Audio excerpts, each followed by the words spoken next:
Hey everyone, my name is Ernie and today we are going to be talking about some of my favorite items in pickleball, starting with the rubber ducky.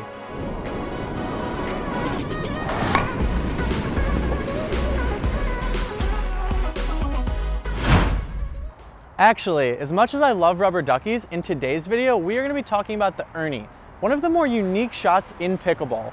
Although you're not allowed to volley from the kitchen in pickleball, you are allowed to stand to the side of the kitchen and hit a volley.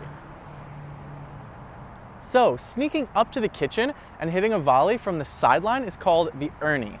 Although it's rare, there are a few times when hitting an ERNE can surprise your opponent and help you win the point. First, it might make sense to hit an ERNE if you've just hit a great dink shot close to the sideline. In this case, move up outside the kitchen line right as your opponent starts to hit their shot.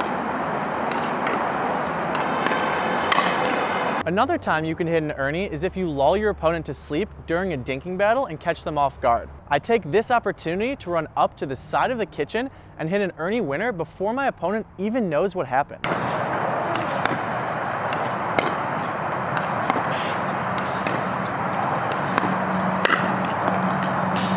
In order to get up to the net but stay outside of the kitchen, there are 3 routes you can take. I'm going to rank them from least fun to most fun. The least fun, but most safe way to hit an ERNE is going around the kitchen entirely. This is going to take longer, so I wouldn't recommend it, but here's what it does look like.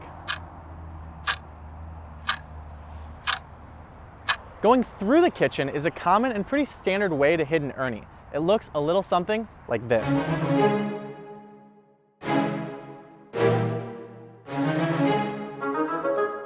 By far the coolest way to hit an ERNE is by taking one step and a jump over the kitchen while landing outside of it and absolutely owning your opponents. It should look a little bit something like this.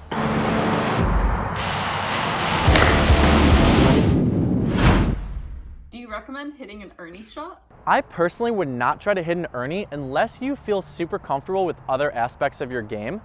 If you have reached an intermediate or advanced level of play and you see a clear opportunity, then I'd try to hit an ERNE, but until that point, I'd work on mastering other, slightly easier parts of the game first. You told us about the ERNE. How do you hit a Bert?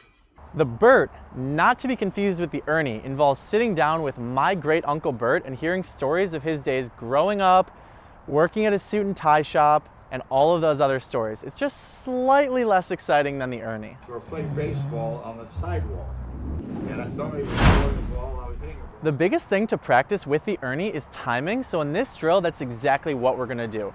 Line up across from a partner and dink back and forth with them. During this rally, try to perfect your ERNE timing by coming up outside of that kitchen right before your partner hits their shot. Alternate back and forth of who's going to be hitting the ERNE so that way you guys can both get equal amounts of practice.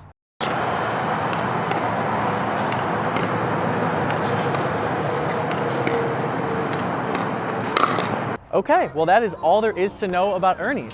Thank you guys so much for watching. I hope you can all find the Bert to your ERNE, and I hope that everybody has an amazing week. I will see you guys next week.